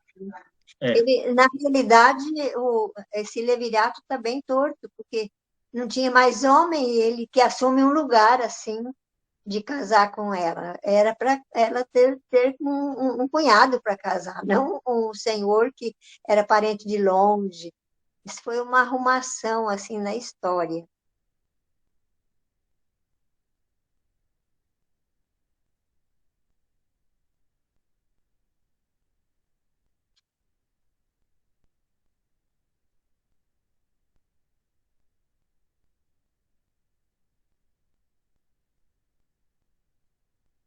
Sábado que o palestrante, o pastor vier falar, né? A gente já vai ter feito uma contextualizada e não vai...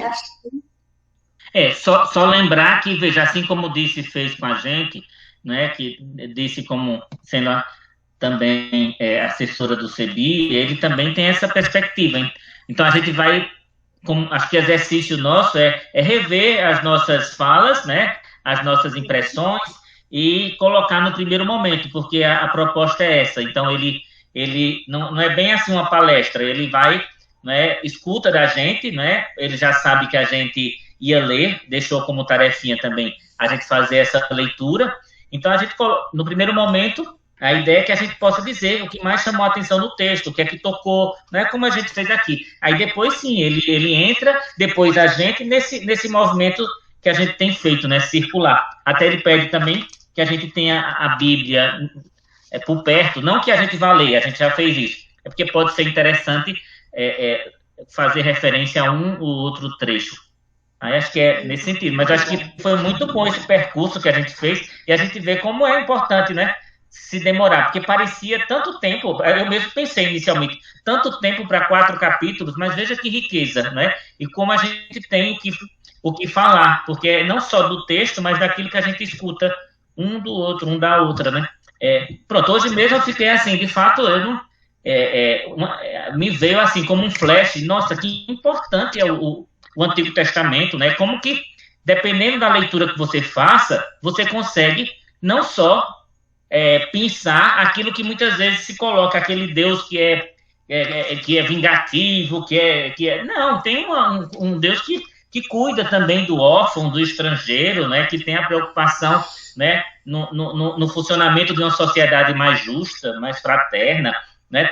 Porque, assim, depende muito do enfoque que a gente queira, né? Se a gente quiser, a gente só pega aquilo que, né, Caim matou Abel e faz uma leitura, assim, enviesada, que é diferente dessa leitura que a gente vai construindo, né, com essa, né, com assessoria, com alguém que nos ajuda a fazer a contextualizar, né, cada texto no seu contexto. Então, assim, hoje eu fiquei encantado com isso, com o Velho Testamento, que até então eu pensei que nem fizesse falta, faz, porque senão a gente, como disse, colocou, senão a gente não compreende o novo, né? E como que essa, né, é uma continuação dessa história, né? Da salvação, né? Sim.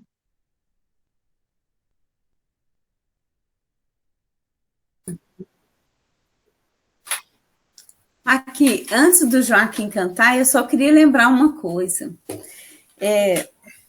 Como que Deus é generoso com o seu povo. Sempre tem uma situação nova que surge de uma situação difícil, né? É como que um clarear para se lembrar que nos momentos difíceis ele sempre esteve nos acompanhando, né? E neste momento que vai se abrindo, algo novo ele faz acontecer.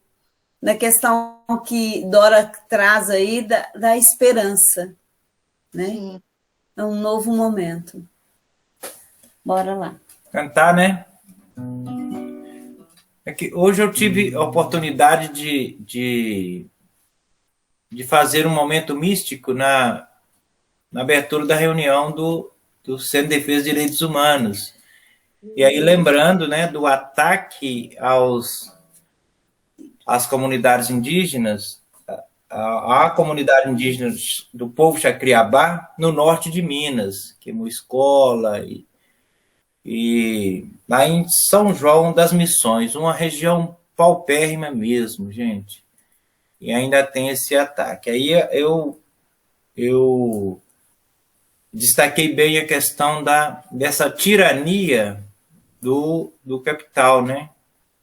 Que ela percorre pelo mundo, né? Mas no Brasil está muito, muito latente, né? Assim, a cada momento. E aí não podemos deixar de estar lembrando dos 511 mil mortos, né? Que inteirou, entendeu?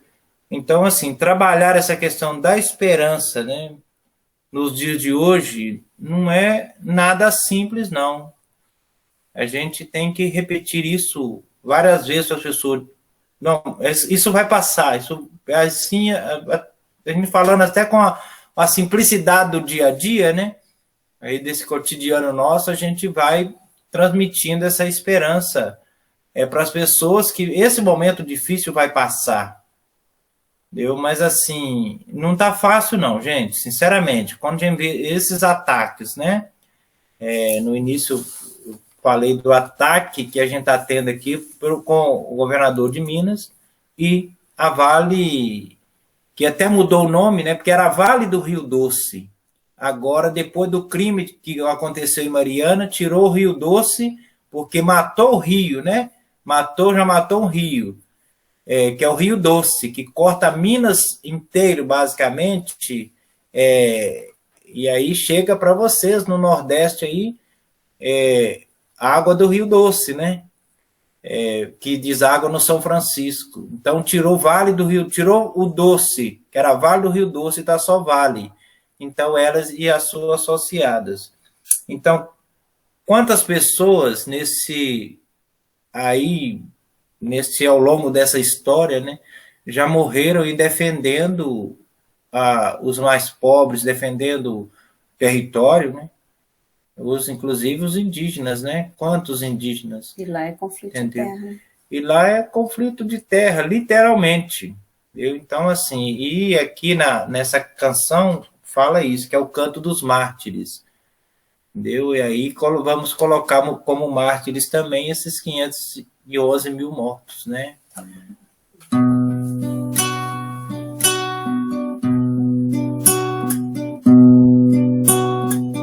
Venham todos, cantemos um canto que nasce da terra.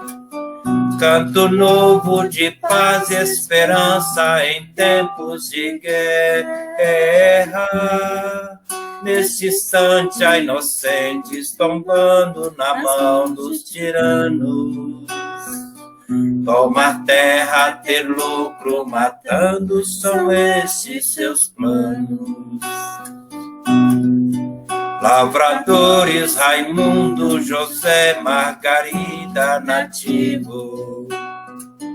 Assumir sua luta, seu sonho por nós é preciso.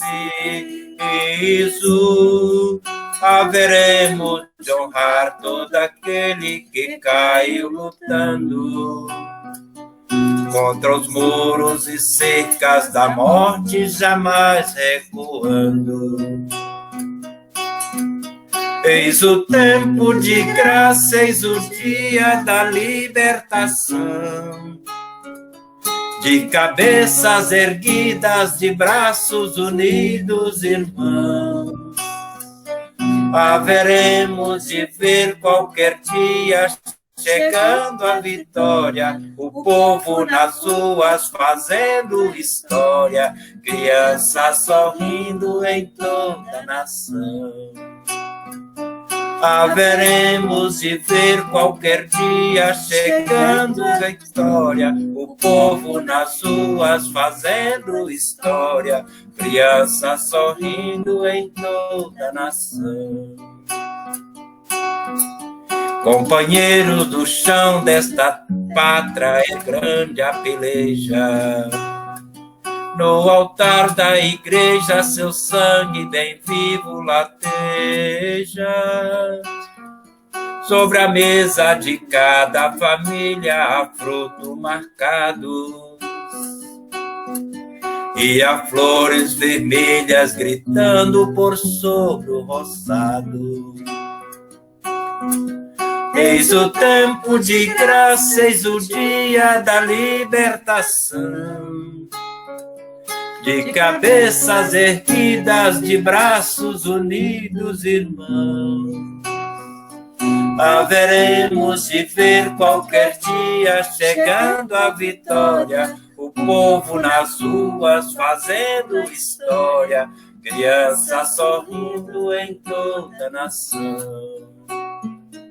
Haveremos de ver qualquer dia chegando a vitória, o povo nas ruas fazendo história, crianças sorrindo em toda a nação. Ó Senhor Deus da vida, escute este nosso cantar. Pois contigo o povo oprimido há de sempre contar. Para além da injúria e da morte, conduz nossa gente. E seu reino triunfe na terra deste continente. Eis o tempo de graça, eis o dia da libertação. De cabeças erguidas, de braços unidos, irmãos. Haveremos de ver qualquer dia chegando a vitória, o povo nas ruas fazendo história, crianças sorrindo em toda a nação. Haveremos de ver qualquer dia chegando a vitória, o povo nas ruas fazendo história, crianças sorrindo em toda a nação.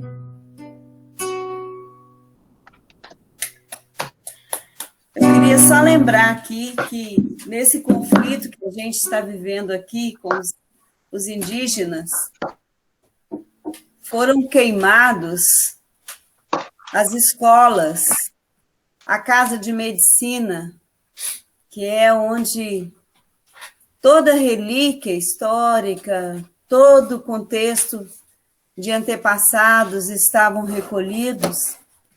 E isso foi depois de um confronto entre índios, entre os indígenas e os policiais, que estavam fazendo né, fazendo esse confronto, né? E os indígenas estavam ali peitando, cantando da forma deles. Inclusive, acho que foi divulgado até nos WhatsApp nossos.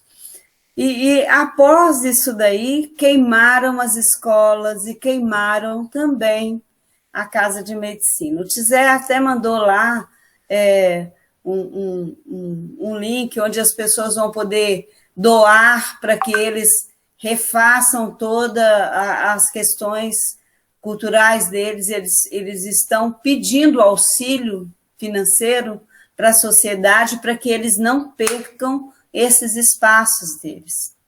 Então, veja bem, nós estamos num momento em que os ricos, os dominantes, têm todo o aval para dizimar a toda a classe trabalhadora, a toda a classe mais pobres, os indígenas, os negros e as pessoas que estão numa situação de desemprego, numa situação mais difícil, né?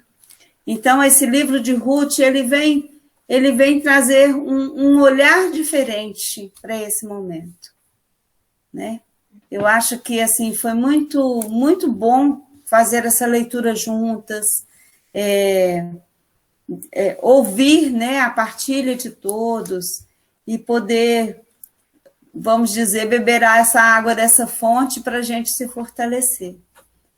Porque os momentos que a gente vive, tanto nacional, quanto no estado, quanto no município, aqui, eles têm falado a mesma língua. E a gente tem vivido muito na resistência, né? E na esperança, que eu acredito que Deus tem sempre uma palavra nova para a gente, para nos esperançar. Então, é um pouco isso. Agora, é um dado importante, e aí depois vocês podem até pesquisar, a questão do Dom Vicente. Dom Vicente é um bispo auxiliar aqui da Arquidiocese de Belo Horizonte, e ele reside em Brumadinho. Inclusive, ele coordena a região episcopal que está incluída a cidade de Brumadinho, onde teve esse crime. Esta semana ele foi ameaçado também por defender os povos lá de Brumadinho, os atingidos, né, especialmente pela barragem.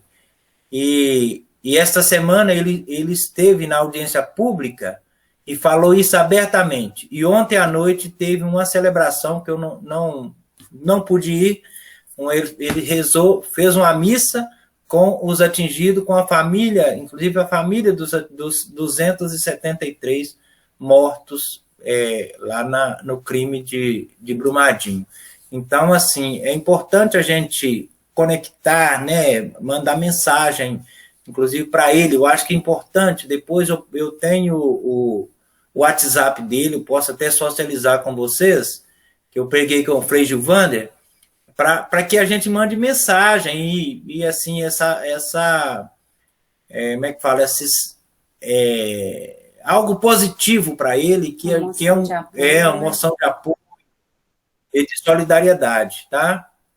Ele tá correndo sério risco, tanto ele quanto o próprio Frei Gilvander. E não só eles, né? Por exemplo, eu estou na coordenação metropolitana, e aí a gente está indo para os programas de rádio, a gente está assim, tá uma pauleira. Deu amanhã mesmo, vai veicular numa rádio nossa aí. Quem quiser até conectar ela pela internet, é só colocar Rádio Vitória.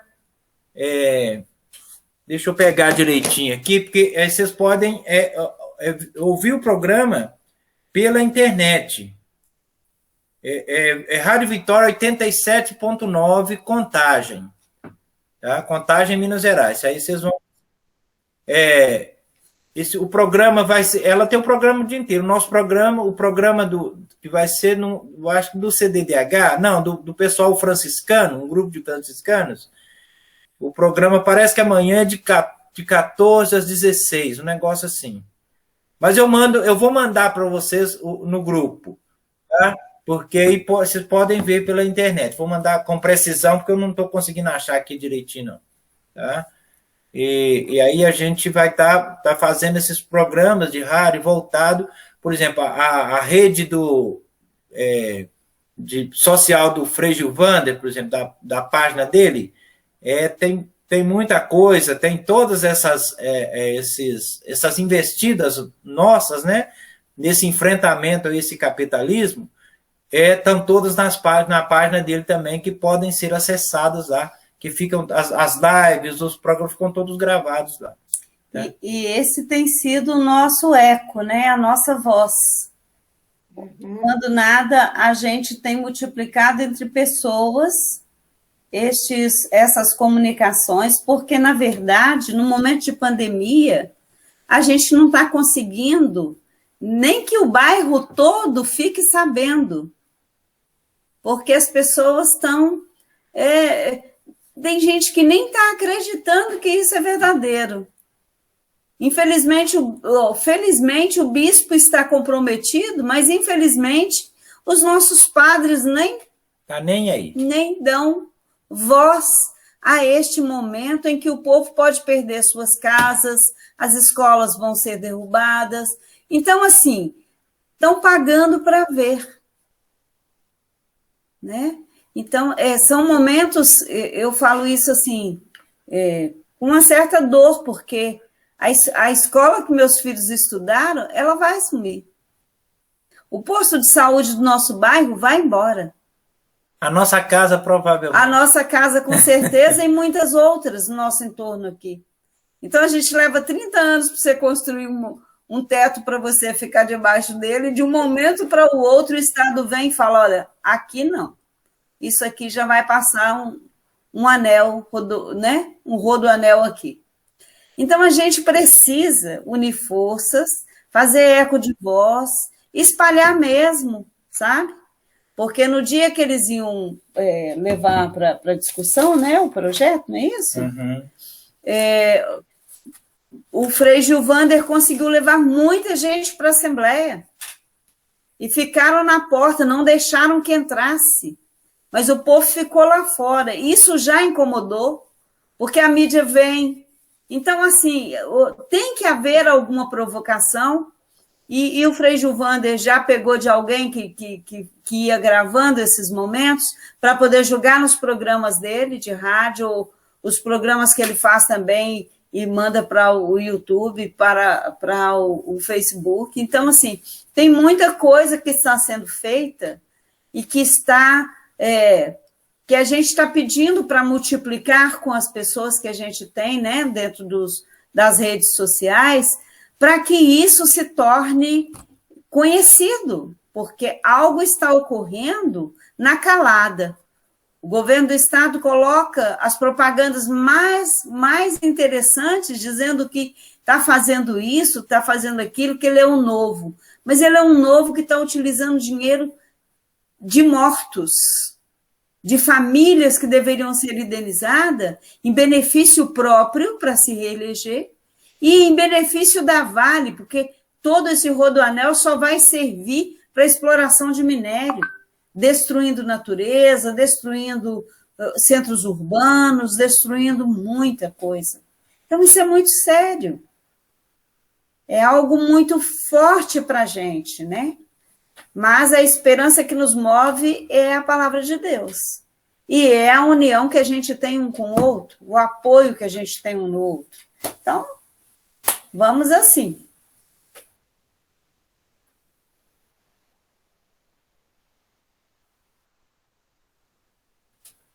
Nossa. Neste momento, até que não, porque a gente tem outras investidas, né? Tipo o chamamento para ir para a Praça da Assembleia,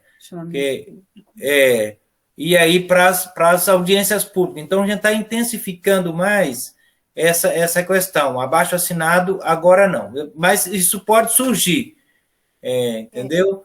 E aí, o que surgiu, eu faço um destaque e mando no grupo para vocês, ou mando até mesmo individual, quando a coisa, talvez mandar individual, porque nós estamos com uma certa overdose de comunicação, né? nos grupos, que a gente, aí um posta uma coisa que, às vezes, a pessoa nem leu ainda, já vai umas 30 postagens, e claro que é o nosso meio de comunicação. Aí tem coisas que, às vezes, a gente tem que mandar no individual das pessoas, que é mais fácil de ler, porque a overdose de informação está muito grande, a dosagem está violenta. E a estratégia do momento, a estratégia do momento foi os deputados que têm um alcance grande também, que conhecem dessa luta, se comprometerem em colocar muitas emendas para que se tornasse um pouco mais complicado essa situação, né, de avançar. Então, nós estamos num período delicado, assim, e tem sido, esses deputados têm feito lives, têm feito discussão em público, têm detalhado essas questões, sabe? Para que a gente possa multiplicar isso e chegar com uma certa autoridade para o povo, porque as audiências que o governo propôs não tinha participação popular. Ela tinha presença de alguns, mas não tinha voz. Então, não se escutou o povo. Querem aprovar o projeto, aprovar as empresas e depois aprovar o traçado. O traçado, ele tá indo em cima de muitas... Fundação Helena Antipoff, assim, tem coisas muito grandes aí dentro que além das questões hídricas, né, de tudo o que vai causar de destruição da questão da natureza, de fauna, de flora, da vida em si, das famílias, das pessoas. Então, é algo muito forte. E o povo só vê a palavra progresso, que o progresso vem junto à Vale, entendeu? As pessoas entendem progresso como abertura de trabalho, olha, o progresso está vindo com o regresso da destruição e com o apoio do governo em cima de outra destruição que a Vale fez e que está sendo premiada, vamos dizer assim, com essa obra, caso ela seja concretizada, caso ela seja aprovada, né?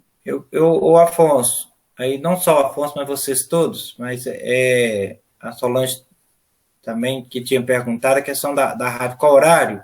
Eu acabei de mandar aí no grupo Assunção, Rede Assunção, o post do programa amanhã, tá? Aí quem der conta de acompanhar, é bom, porque aí tem mais informações, inclusive tem eu sou um dos entrevistados amanhã, da rádio. Na verdade, a gente usa a estratégia, como o espaço é pequenininho, a gente faz a gravação amanhã e eles só replicam isso lá. Tá? E cada semana é um grupo de movimentos sociais que estão ocupando espaço. A gente está fazendo um rodízio, sabe? Amanhã parece que é os franciscanos. É a Fraternidade Franciscana. Tá, irmã. Tá ok. Tranquilo. Agora, acho que a sugestão também que o Afonso deu, acho que é interessante ter veja, para dar visibilidade, às vezes um abaixo-assinado da Avaz, um desses que se pode produzir, né, porque dá uma visibilidade também, até mesmo internacional, tá entendendo? Porque acho que uma coisa que a gente tem escutado muito, e eles sabem, né, Frigil Vander, as pessoas que estão também, sabem da importância também de fazer com que essa voz chegue lá fora, né, porque tem um peso também maior. E um abaixo-assinado como esse, da Avaz, que se pode produzir, mostrando, né, a necessidade do apoio a essa causa, né, para que possam rever com mais cuidado, adiar a decisão, que isso é um crime em cima de outro que está sendo premiado, seria algo interessante para a gente fazer circular. E também, e só dizer também, Joaquim, assim, eu sei que a gente está sendo bombardeado, mas eu particularmente estou acompanhando direitinho o grupo da rede, né? Desde que começou a pandemia. Antes eu não acompanhava com tanta frequência, mas eu sei. E se é postagem sua, eu já sei que tem, nesse momento, 90% das vezes tem relação com o Rodoanel, então eu estou atento nesse sentido. Para você não ter um trabalho a mais, tá entendendo? A gente tá olhando o grupo da rede, não se preocupe, porque senão vai ter que estar mandando, né, para cada pessoa. Não precisa, não. A gente aqui se compromete a ver as mensagens e a partir de lá a gente divulga para outros grupos, né? Nossas redes sociais também. Que bom, que bom. Bacana, Clemilton. Isso é bacana. Legal. Isso eu queria saber, porque outro dia eu peguei alguma coisa que o Joaquim mandou e eu enviei para o grupo do CEBI, porque no CEBI a gente tem assim quase como 2 grupos, né? Jaraguá e Belém. Então, o grupo do Jaraguá é mais amplo. Então, eu tentei mandar, não sei se podia ou não, mas eu mandei. Tranquilo. Tranquilo. Isso aí. Quanto mais gente souber, melhor. Melhor. E aí, as informações do Rodoanel de São Paulo, que parece que tem mais de 10 anos, que está sendo construída, são importantes para nós, porque a gente, para citar isso como exemplo, na hora que a gente for fazer um programa de rádio, mesmo uma live, se isso tiver contextualizado para a gente, é importante, viu, Dirce? Eu sei e adoro que são de São Paulo, vi mais de perto para a gente, buscar essas informações, que às vezes as informações de internet são boas, né? Mas quando você pega lá de alguém que vive na comunidade, ela é mais contundente. Tá? É pena que agora a gente não está em contato, mas pegasse a história de alguns membros que moram lá, teria sido muito rico. Muito rico. Porque seria a experiência das próprias pessoas que estão vivendo a realidade. Isso. Tranquilo.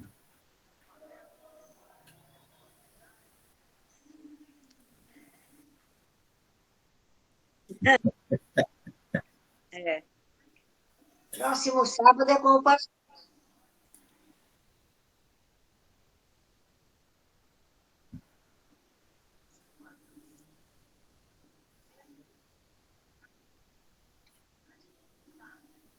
Afonso, eu acho que é aquilo que o Clemilton colocou, né?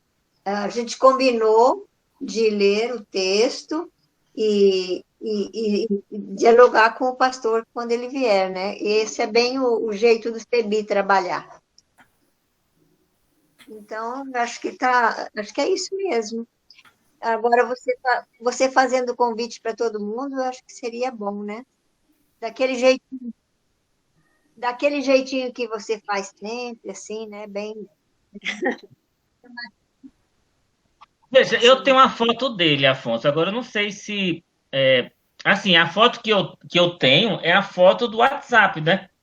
Aí eu não sei também, porque às vezes causa impressão. Ele tá lá com chapéu, jovem, mas assim, o testemunho maior, eu conheci, eu tive uma conversa muito agradável com ele. Eu não conheço pessoalmente. Foi 40 minutos